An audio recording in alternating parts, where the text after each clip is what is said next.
Hey there guys, how we doing? So, this video is going to be a bare bones explanation of the absolute core items and the functionality of my hardcore explosive trapper in Heist League. This build has proven very successful for me. I've almost pushed it to level 100, I'm at 98 and 90%, 93, something like that, at the time of recording this video, so I've got a little bit of change and then one last level to go before I get there, fingers crossed.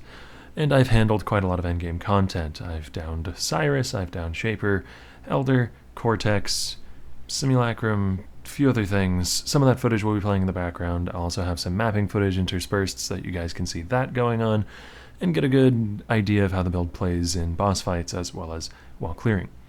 But I wanted to bring you guys a short overview here just to see if I could get y'all interested and hook you on the build so that you could maybe go and check out the full text guide. It's down in the description below. There are a bunch of pretty pictures that I made as well with very in-depth gear, multiple options for each slot for various levels of budget, leveling trees, all that shebang, but I couldn't squeeze it all into one video without making that video like an hour long. So we're just going to cover some of the absolute basics here and I'm going to give you an idea of how it functions and you get to see some gameplay in the background. Lucky you. So about that functionality. This character is built around the Chainbreaker Timeless Jewel Keystone, which comes from Lethal Pride, specifically Lethal Prides with the General Akoya on them. If you're interested in how Lethal Prides and Timeless Jewels in general work, I have a video on that will be linked in the description. And Chainbreaker provides passive rage generation, 3 a second baseline, which then is scaled by percent increased mana regeneration. It's got a couple downsides. If you hit an enemy, you lose 5 rage once every 0.3 seconds. It's got a short cooldown on that. And mana regen no longer applies to mana regen. It only applies to rage regen. At least percent increased does. Flat mana regen still applies to mana, which is useful. However, we can get around both of those downsides and generate rage without much loss and without worrying about mana by using a couple different tools. First off, we use Explosive Trap, though really any trap, mine, totem, or even some dot skills would do here because trap hits, mine hits, and totem hits don't count as your hits, and something like Essence Drain could use this because it just doesn't hit very often. So we sidestep the downside of losing rage by not technically hitting things aside from with shield charge, but that doesn't happen often enough for it to really be a problem where rage gen is still fine. And then we sidestep the mana problem by using Slave Driver's Hands, which is one of the other core items in the build and causes traps to cost life instead of mana. So we've solved how to generate rage. We built a lot of percent mana regen across jewelry with the boot enchants, or warlord helmet, that sort of thing. We build a lot of mana regen. You can see how it's all built in the gear breakdown if you're interested in that. And now we generate, say, 10, 11 rage a second, which doesn't sound like a ton compared to mana regen, but mana pools max out in the thousands, rage maxes out at 50 baseline. You can push it further, but we don't bother. There's not much point in this build in pushing it further. So we're generating 1/5 or more of our max rage a second.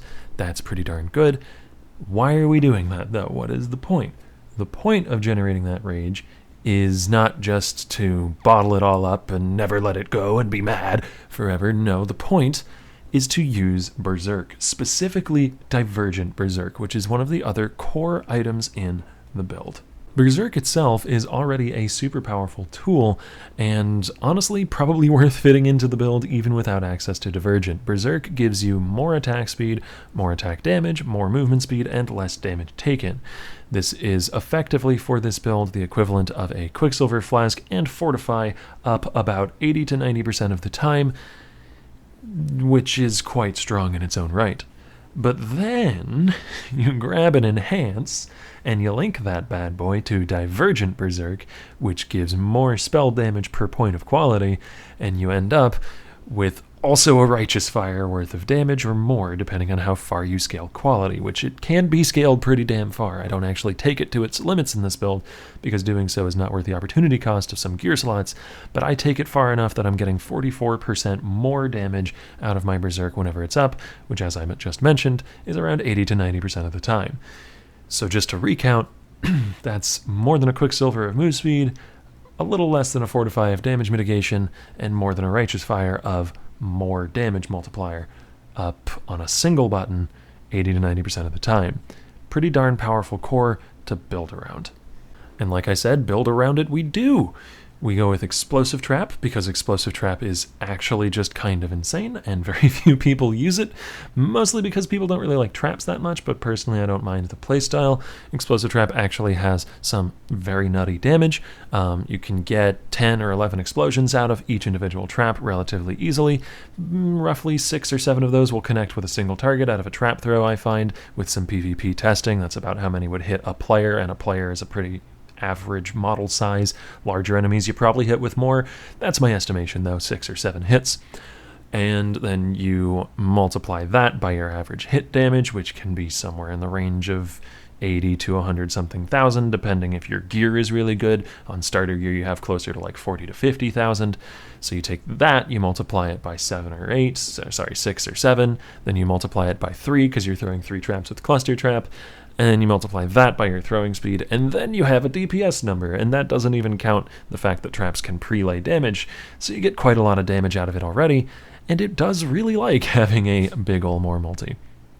I actually don't think that any other traps would really work very well with this tree, because Explosive Trap is doing a lot of the heavy lifting in terms of damage scaling, and allows me to click way more life nodes than a trapper usually manages to. I have somewhere around 212% life on my tree at level 98. On a more reasonable, say, level 93 or 94 tree, you get something like 208, 206% life, and that's not counting in jewels.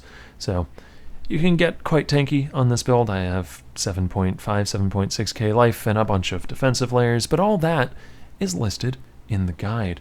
I simply wanted to give you all an idea of the core concept that I built around here and show you some of the success that I've had with it. And if you're interested, I do have that full build guide. You can go check it out. And you probably hear my dog walking over into the kitchen in the background. I don't know if the mic picked that up, but say hello to Chloe in the comments below if you did hear her walk into the kitchen. She's a good pupper. She's a good dog. Thank you all for watching the video. I hope you enjoyed, and I'll see you in the next one.